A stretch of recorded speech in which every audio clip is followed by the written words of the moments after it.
What's up guys, just Messi here, welcome to a brand new video, welcome to a new video regarding Euro 2016. So right now, of course it's Friday, that means that we're just 1 week away from the tournament starting itself. So today in particular, we're looking at some injured stars of Euro 2016. There are players that have not made the squad or made the backups due to the fact they are currently injured, and there's some massive names in there, a lot of names that have not been included in the squads, and there's also a lot of players that have been dropped from the squads, which I could potentially do a video on if you also want to see that this weekend, guys. But before we go any further, as always, if you can smash 1,500 likes, that'd be absolutely awesome. If you're new to my channel, click that subscribe button for daily FIFA content. And in the comments below, who do you think will win Euro 2016? And if you missed any of my previous videos, they'll be down below in that description box. Go check it out if you have missed any. Or alternatively, you can check out my channel and they all will be there. That includes transfers, which would have been out at 8 AM this morning, guys. So we're going to start with the very first one, and that's going to be Jack Butland. And the reason he is out is he got a fractured ankle versus Germany in a friendly. And the injuries listed themselves, they could potentially be wrong here and there, some of them,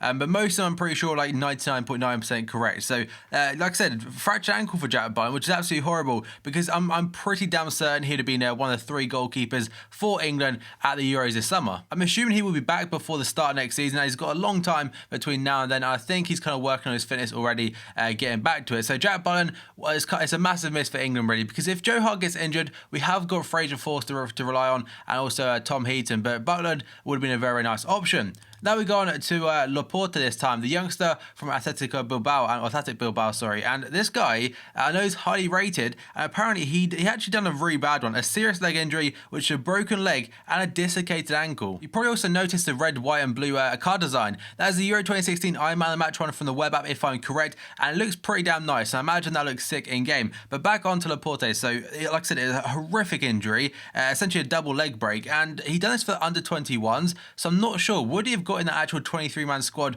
for France? Well, they're thinking about it, he probably would have, because the likes of Rafa Varane, Mathieu, Sakho's obviously banned. There's a lot of players centre-back wise they are missing, and he probably would have got in that team. Now we go on to Vincent Kompany, a very injury-struck season last year for Man City. When he played, he's incredible. Like, he helped that Man City defence out so much, but consistent injuries kind of hampered that. And this most recent injury apparently is going to keep him out for 4 months, and that was during the Champions League semi-final versus Real Madrid at the Bernabeu. It's a serious thigh strain, and I think throughout the seasons he's had hamstring injuries, knee problems, and they're just stacking up, and will definitely be a big miss for Belgium this tournament. Now we're going to Kurt Zouma. This one happened back, I think, in February, and it was a horrible one. If you see the pictures of it, his knee went in an absolute horrible direction, and it was, I believe, an ACL. So that was against Manchester United in February, and that keeps him out of the tournament again. And France really haven't been lucky with their centre backs, because I think there's 5 in total that are either banned or injured, so that's really bad for them. Then we go on to Alex Oxlade-Chamberlain, a player that really hasn't lived up to expectations yet. Obviously he's still very young, but his potential, he's got loads of it. But he's also had a very injury-struck season, if I'm correct.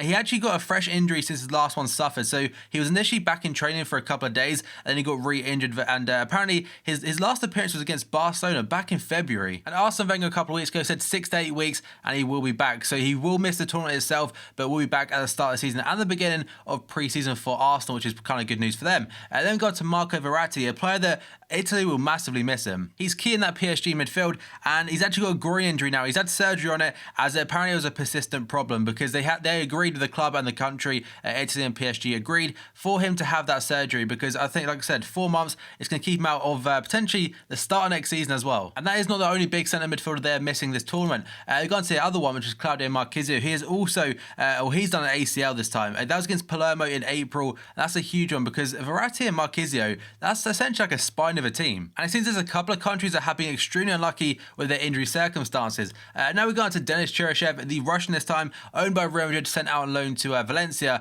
and apparently he's done a thigh injury, and he's had surgery now, but he'll also miss 4 months. Apparently he had some kind of reoccurring problem throughout the season, and it essentially all went against Villarreal very recently, and again, 4 months out, missing the start of next season and the tournament, which is kind of gutting for him, given the fact that Russia, I imagine he'd be quite a useful player for them. I've not watched much of him, but I'm assuming he would be a starter. Now we're going to Ilkay Gundogan. Recently, today or yesterday in fact, when this video goes live, has joined Manchester City. Now he'll be out for the start of the next season. I'm not sure when he'll return, but he has dislocated his kneecap, which is absolutely horrible. But like I mentioned, yesterday signed for Man City for just £20 million.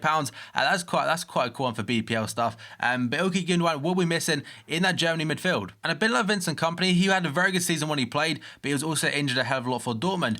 Now we go on to Danny Welbeck, a player that usually plays very well at international level for England.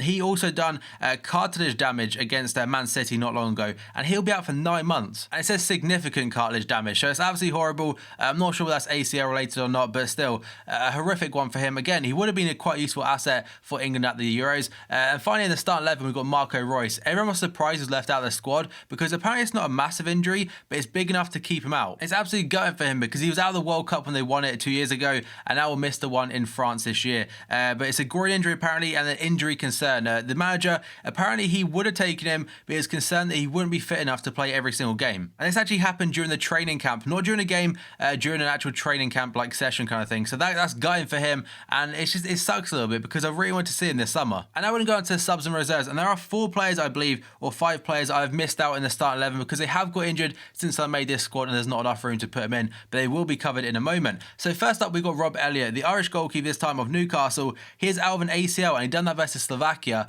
for Ireland. And I know Newcastle fans rate this guy a lot, as he has made quite a lot of saves this season. And also, I'm not sure whether he's a starting goalkeeper for Republic of Ireland or not, as I honestly haven't seen their team sheet in a while. And now we go on to Fabio Coentrao, the former Real Madrid man, has got a thigh injury that will keep him out for 3 months. And as I'm recording this video on my other monitor, I've got England versus Portugal. And of course, Coentrao is missing. I think it's LSL, I think his name, the left back, has replaced him in the squad. And now we go on to Russian Alan Jagayev. Again, apologies if I butchered that one, but it's quite a hard name to say. But he has fractured his metatarsal. I remember back in like 2004 and 2006, I think Wayne Rooney done it at one point, and it's like the common injury that's happening. Kind of like nowadays ACL, the metatarsal was quite a big one, but he has done that. He was apparently close to coming back for the squad, but felt in pain in the very last game of the season. It turns out that pain was in fact a broken toe. Now we've got Fabian Delph, a player that I think would have been dropped from that 23-man squad anyway, because obviously we had to drop 3 of them. And apparently it's a groin injury, and that was against Australia last week. But like I mentioned, doesn't really make much of a difference because he would not have been playing for England, I'm assuming.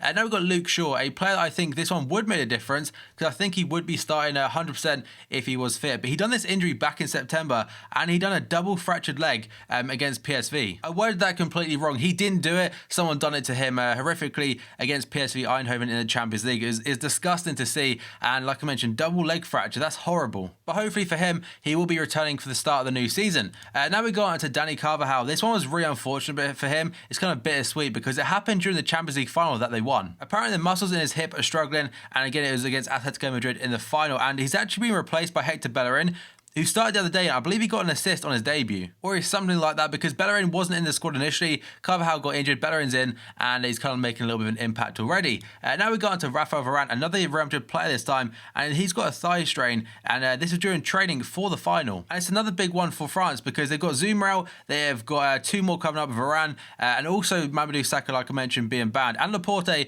with that broken leg. So that's horrible for them and horrible for him.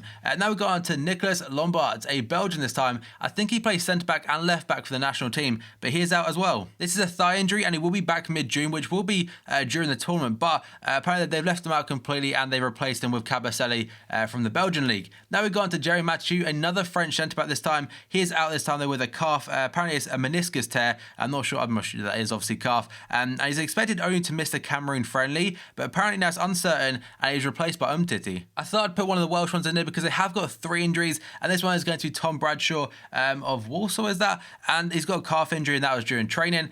Next final, and the final 2, we've got Danny this time of Zenit St. Petersburg, cruciate ligaments, and will be out for 9 months, which is horrific. And he actually sent a letter on Twitter to, what's his name, Coentrao. And the final one of the 23 I'm going to cover is going to be Chris Brunt. This happened back in February, I think, against Crystal Palace, and again, it's an ACL. And now I want to quickly cover the players I have not put in this video. They got injured kind of when I was in the process of making the squad. So first up, Harry Arter for Ireland. He's got a thigh injury. Lassana Diarra, quite a big one for France. I think he's actually a starter in that CDM role, but he's got a knee injury and has been replaced by Morgan Schneiderlin. We've got Wilson from Ireland with a knee injury, Lawrence from Wales, and also Henley from Wales.